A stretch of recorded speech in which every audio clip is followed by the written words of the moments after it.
안녕하세요. 오후 5시에 온 사람 두 번째 시간입니다. 어려운 시기에 책을 통해서 주시는 하나님의 위로가 여러분 모두에게 임하시기를 바랍니다. 바로 책을 읽어드리겠습니다. 오후 5시 같은 인생, 절망, 불가. 해가 서서히 저물어가는 오후 5시, 한 사내가 인력시장 앞에 서 있다. 늘어진 땅거미처럼 축 처진 어깨에 약하고 왜소한 몸, 저물어가는 해에 길게 늘어진 그의 그림자 깊은 곳까지 삶의 시름이 배어있는 듯하다. 작업 도구가 들어있는 작은 가방을 둘러맨 그는 잃어버린 귀중품을 찾듯이 어딘가를 응시하고 있다. 공존할 수 없는 절망과 갈망이란 단어가 그의 눈빛 속에 겹쳐 보이는 것은 왜일까? 시계를 보며 깊은 한숨을 내뱉은 동료가 옷을 툭툭 털며 자리에서 일어선다. 이제 그만 포기하고 가세나. 오후 5시면 우리 같은 인생에게 오늘은 공친 날이야. 다른 사람의 대답을 들을 마음도 없이 혼잣말을 뱉어놓곤 바로 자리를 뜨는 동료의 뒷모습을 바라보며 주저하던 사내는 차마 그 자리를 떠나지 못하고 가방끈을 다시 붙잡는다. 그러고는 바싹 마른 입술을 깨물며 삼키듯 속삭인다. 아직 1시간 남았어. 오후 5시 같은 내 인생이지만. 다른 사람들은 열심히 하루를 보내고 일과를 마쳐가는 그 시간에도 여전히 시작조차 못한 사람들이 있다. 기다리다 지쳐 포기하고 떠나는 사람들이 늘어나도 집으로 절대 돌아갈 수 없는 사람들이 있다. 희망이 있어서라기보다는 절망해서는 안 되기 때문이다. 한마디로 비린내 가득한 삶의 자리에서 버티며 살아가는 데 익숙해져 버린 사람들이다. 이들은 희망만으로는 현실이 변화될 수 없다는 것을 너무나 잘 알고 있다. 하지만 누군가에게 미룰 수 없는 삶의 무게를 짊어지고 있기에 쉽게 포기조차 할 수 없다. 자랑할 것 하나 없고 부끄러운 것이 더 많은 사람들. 그래서 절망적이지만 절망하면 안 되는 이들이 바로 오후 5시의 인생들이다. 눈에 넣어도 아프지 않을 듯한 어린 아들과 아픈 엄마를 위해 동생을 돌보며 나이보다 훨씬 커버린 딸아이와 같이 살고 싶어서 항암 치료의 후유증에도 풀빵을 굽던 병든 어미의 모습이 오후 5시 인생이다. 그녀는 이제 더 이상 아프면 안 된다고 마음을 먹는다. 아이들 때문에 살아야 한다고, 정말 살고 싶다고 말하는 그녀의 눈에서 후두둑 눈물이 떨어진다. 40이 넘은 딸이지만 중증 뇌성마비로 아무것도 할 수 없는 딸이 있다. 자신도 손마디가 모두 퉁퉁 붓는 고통 속에서도 딸의 대소변을 다 받아내며 나는 절대 이 세상을 빨리 떠날 수 없다라고 탄식하는 여든의 그녀는 할머니라 불리기를 거부하고 자신이 어미임을 강조한다. 그녀의 소원은 딸보다 하루만 더 사는 거다. 그녀의 모습이 오후 5시 인생이다. 척추가 휘어지는 병의 고통으로 아무것도 하지 못하는 아내가 있다. 30년을 업고 다니며 아내 앞에서는 밝게 웃지만 죽고 싶을 만큼 힘들 때면 옥상에 올라가서 아내 몰래 목 놓아 우는 남편. 익숙할 때도 되었을 텐데 남편이 목욕을 시켜주면 여전히 아내는 부끄러워한단다. 세수를 시켜주다 예전 예뻤던 모습이 떠올라 안타깝다. 그런 사람이 그런 생각에 눈시울이 붉어지는 남편의 모습이 오후 5시 인생이다. 대학생 때 아버지의 사업이 파산하면서 일용직을 구하러 인력시장에 나갔던 적이 있다. 아침 일찍 일꾼을 찾는 사람들이 나타나면 그 주변으로 일꾼들이 모여든다. 허리를 다쳐 힘을 못 쓰는 상황이거나 부러진 손목에 느껴지는 시큰거리는 아픔에 움찔거리면서도 밝게 웃으며 큰 바위라도 들어 올릴 수 있다는 듯 허세를 부리는 모습이 안쓰러웠다. 젊었던 만큼 건강과 힘을 믿었던 나는 당연히 먼저 뽑힐 거라고 생각했지만 처음 일을 구하러 나온 대학생이라는 걸 단박에 알아본 사람들은 나를 아예 쳐다보지도 않았다. 난생 처음으로 깊은 거절감을 경험했다. 난감하고 복잡한 실망감이 마음을 갉아먹는 말이 무엇인지 알 것 같았다. 점심시간이 되니 오전을 공친 아저씨들은 그 자리에서 점심으로 싸온 요깃거리를 먹으며 이런저런 이야기를 나눴다. 그러면서도 그들의 모든 신경은 일꾼을 찾는 사람들이 들어오는 주차장 입구에 가 있었다. 내 옆에 앉아있던 두 아저씨의 대화를 들어보니 가관이었다. 한국은 군사 정권이 다 말아먹었어. 맞아. 정말 그때는 먹고 살기 좋았어. 새마을운동 좋았잖아. 점심을 먹고 있지만 그저 무언가를 씹고 있을 뿐 식사가 아니다. 말을 하고 있지만 뜻없는 소리를 교환하고 있을 뿐 대화가 아니다. 그저 모든 생각은 주차장 입구로 향해 있었다. 그들의 머릿속은 지금 이야기를 나누는 이 사람보다 내가 더 잽싸게 움직여 빨리 가야 한다는 생각으로 가득했다. 그것이 인력시장의 냉엄한 현실이었다. 점심 이후 찾는 이들의 발걸음이 더 뜸해지면 인력시장에는 유난히 담배 연기가 많아진다. 불안하여 담배만 연신 뻐끔거리는 사람들. 담배 연기를 깊게 빨아들여 연기인지 한숨인지 모를 것을 뿜어내는 사람들. 그 담배가 다 타고 나면 마음도 다 타버린다. 사람들은 애꿎은 공초에 침을 뱉고 발로 짓밟아 비비며 분풀이를 해대고는 가방을 챙겨들고 일어서서 나간다. 담배 연기가 사라지듯 사람들도 사라져버린다. 텅 빈 인력시장에는 담배 꽁초 같은 사람들만 남는다. 그래도 아직 조금은 시간이 남았잖아. 일용직 노동자에게 오후 5시는 어떤 시간일까? 예수님 당시 유대인 노동자들은 하루에 10시간 정도 일했다고 한다. 인력시장에서 오전 시간이 지나고 나면 많은 사람들은 그날은 공치게 될지도 모른다는 생각을 하게 된다. 오후 12시쯤에라도 누가 불러준다면 반나절 품삯이라도 받을 수 있다. 그러나 오후 5시는 일할 수 있는 시간이 1시간 남았다기보다는 열심히 일해봐야 별 소용없는 시간만 남았다는 뜻이다. 누가 봐도 포기해야 할 상황이고 아무런 희망이 없는 상황이다. 모두가 떠나버린 그곳에 버티고 남아있는 이들의 심정은 대체 어떤 것일까? 그 시간까지 아무도 불러주지 않은 그는 어쩌면 왜소하고 병들어 보였는지 모른다. 그래서 무거운 짐을 들고 힘을 써야 하는 일에 부적격자처럼 보였을지 모른다. 그 시간까지 아무도 데려가지 않을 것을 보면 특별한 게 없는 그런 사내였을 것이다. 그런데 도대체 무엇이 그로 하여금 집으로 발걸음을 돌이키지 못하게 했을까? 그는 자기를 기다리는 아이들의 눈망울을 떠올리지 않았을까? 아빠 하며 달려나올 아이들에게 떡 하나라도 내놓아야 할 가장이 아니었을까?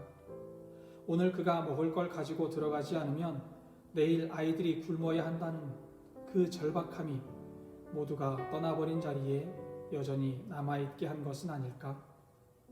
우리를 품꾼으로 쓰는 이가 없음이니이다 라는 그의 말에는 자신의 무능함과 막막한 현실에 대해 절망한 깊은 쓰라림과 탄식이 배어있다.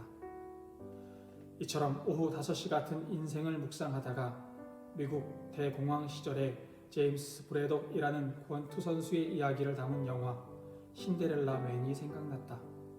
라이트 헤비급 권투 선수 유망주였던 제임스 브래독은 잇단 패배와 오른손이 골절되는 치명적인 부상으로 권투 선수의 삶을 접고 후드 하역 잡부로 살아갔다. 부상을 입었지만 먹고 살아야 하기에 이를 악물고 고통을 참으며 일해야 했다.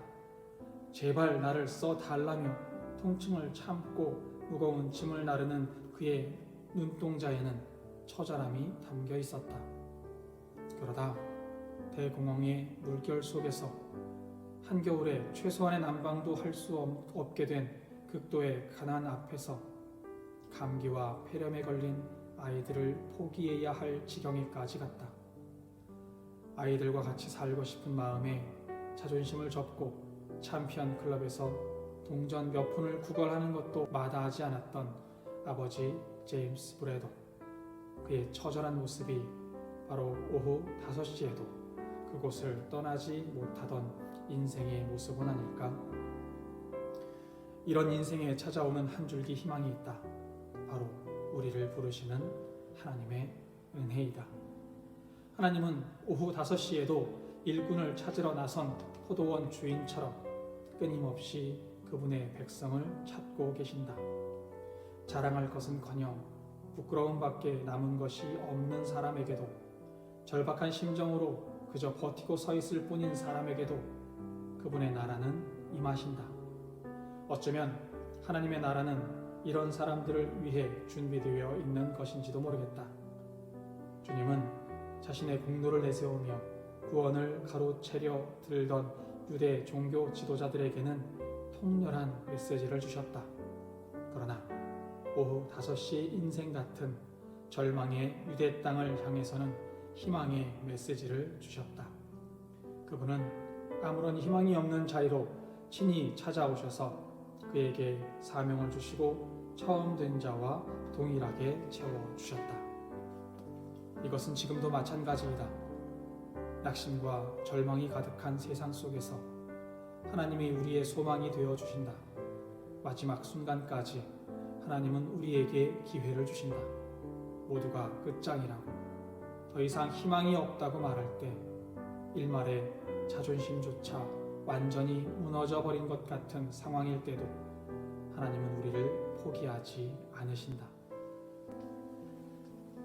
그러므로 어떤 실패도 그 어떤 좌절도 씻을 수 없는 상처가 내 육신과 영혼을 핥히고 지나갔다 할지라도, 그래서 오후 5시 같은 인생의 자리에 서 있다 할지라도 결코 잊지 말라. 하나님은 우리를 그분 나라의 일꾼으로 부르셨다. 누군가의 말처럼 하나님이 마침표를 찍으시기 전까지는 스스로 자신의 인생에 마침표를 찍지 말라. 하나님 나라는 공로로 받는 상급이 아니라 은혜로 얻는 선물이다. 청소년 시절 아버지의 사업이 미국 정부의 리비아에 대한 경제 제재 조치에 따른 수출 금지로 하루아침에 완전히 망했다. 아버지는 참 많이 방황하셨고 극단적인 생각까지도 하셨다. 그래서 사업하시는 분들이 참 힘듭니다 라고 말할 때의 심정이 무엇인지 조금은 이해할 수 있을 것 같다. 빨간 딱지, 달동네, 좁은 골목길에 가로등, 한 지붕 4가족, 판잣집, 연탄 아궁이, 다락방. 이런 것들을 TV 드라마와 책으로 볼 때는 한 폭의 그림처럼 낭만적이었다. 하지만 삶에서 직접 겪어보니 추억에 남는 한 폭의 그림이 아니라 가슴에 흉터처럼 남는 트라우마이다. 그런데 한없이 무너지던 아버지가 인생의 막다른 길에서 예수님을 만나셨고 하나님 앞에 엎드리기 시작하셨다. 그럼에도 가슴의 우울증을 이기지 못한 아버지는 여전히 밤새도록 술을 드셨고 그 상태로 새벽 예배에 나가 소리를 지르고 울며 기도하다가 잠들어 버리기도 하셨다. 목사님의 연락을 받고 아버지를 모시러 교회에 간 것도 여러 번이었다. 몸무게가 120kg까지 나가셨던 아버지를 안고 좁은 골목길을 걸어갈 때면 그 길이 마치 평생 벗어나지 못할 위로처럼 느껴졌다. 신용불량자로 전락하고 평생을 갚아도 못 갚을 것 같은 빚더미 위에 앉으신 아버지를 불러주신 이는 바로 하나님이셨다.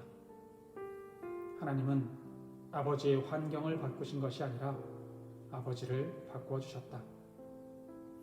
나는 기도하면 환경이 변하는 줄만 알았다. 하지만 하나님은 환경보다 사람을 바꾸기 원하신다는 것을 알았다. 그리고 절망 중에서도 우리 가족들에게 희망을 주셨고 함께 찬양하게 하셨다. 초가 삼간도 나는 만족하네. 값진 재물도 내겐 없지만 우리는 그렇게 박수를 치고 찬양을 부르며 소망과 즐거움을 누리게 되었다. 아버지가 일감을 조금씩 얻기 시작하시던 때 하루는 어디서 돈을 좀 받으셨는지 갑자기 갈비를 먹으러 가자며 온 가족을 데리고 나가셨다. 그런데 우리 가족이 5명이었으니 최소한 10인분은 먹어야 할 텐데 5인분만 시키셨다. 아버지나 내 체격을 볼 때 이건 정말 사자 앞에 참새고기였다. 하지만 다들 상황을 아는지라 아무도 더 요구하지 않았다. 처음으로 가족들이 식당에서 식사 기도란 것도 해보면서 꿈같은 외식을 즐겼다. 그런데 아버지는 갈비에 손도 대지 않고 다른 것만 드셨다. 아버지, 갈비도 좀 드세요. 그랬더니 뼈에 붙은 살을 발라 드시며 개면쩍게 웃으셨다. 원래 갈비에서 제일 맛있는 부분이 이거야. 그래서 고기 먹을 줄 아는 사람은 이걸 먹지. 왠지 마음이 아파서 나도 갈비뼈에 붙은 살만 발라 먹었다. 그러자 아버지께서 한마디 하셨다. 그건 말고 제대로 된 살코기 좀 먹어. 뼈에 붙은 살이 맛있다면서요. 아버지만 맛있는 거 드시려고요. 허허, 우리 아들이 고기 먹을 줄 아네. 그때 어머니와 아버지의 눈에 그렁그렁 하던 눈물은 지금도 마음에 촉촉하게 남아있다. 그날 외식을 마치고 집에 돌아온 우리는 첫 가정 예배를 드렸다. 5 식구가 조그만 방에 모여 앉아 반주도 없이 찬송가를 불렀다. 내 영혼이 은총 입어 중한 죄짐 벗고 보니 슬픔 많은 이 세상도 천국으로 화하도다. 주의 얼굴 뵙기 전에 멀리 뵈던 하늘나라 내 맘속에 이루어지니 날로 날로 가깝도다. 높은 산이 거친 들이 초막이나 궁궐이나 내 주 예수 모신 곳이 그 어디나 하늘나라. 할렐루야 찬양하세. 내 모든 죄 사함받고 주 예수와 동행하니 그 어디나 하늘나라. 찬양하면서 그렇게 눈물을 흘려보기는 처음이었다. 가사 한 구절 한 구절이 가슴속에 점여들어왔다. 그것이 내가 처음 만난 하나님 나라였다. 천국은 죽어서 천사의 날개를 달고 올라가는 것이 아니라 지옥 같은 세상도 주님이 함께 계시면 천국이 된다는 것을 그날 알았다. 모든 지킬 만한 것 중에 더욱 내 마음을 지키라. 생명의 근원이 이에서 남이니라. 잠언 4장 23절. 그러므로 어떤 상황에서도 우리 마음에 지옥을 만들며 살지 말라고 부탁하고 싶다. 내 주 예수를 모시고 나면 그 어디나 하늘나라가 되며 우리의 마음이 그리스도의 집이 되고 슬픔 많은 이 세상도 천국으로 바뀐다.